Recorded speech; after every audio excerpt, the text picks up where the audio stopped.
रहेगी।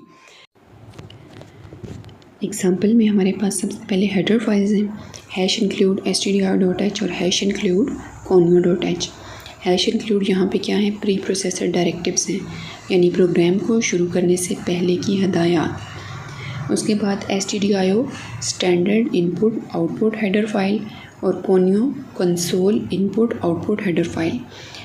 ये header files होती हैं जब आप अपने प्रोग्राम में कोई भी फंक्शंस यूज़ करते हो तो उनसे रिलेटेड जो इंस्ट्रक्शंस होती हैं ना वो इन हेडर फाइल्स में होती हैं।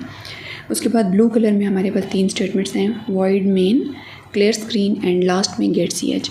ये क्या हैं, ये प्रोग्राम में 3 फंक्शंस हैं। सबसे पहले जो टॉप पे है वॉइड रिटर्न टाइप होती है यहाँ पे। मेन का फंक्शन अगर आप अपने प्रोग्राम में एक्सक्लूड करते हो, शामिल नहीं करते, तो आपका प्रोग्राम रन तो होगा लेकिन स्क्रीन पे उसकी आउटपुट डिस्प्ले नहीं होगी।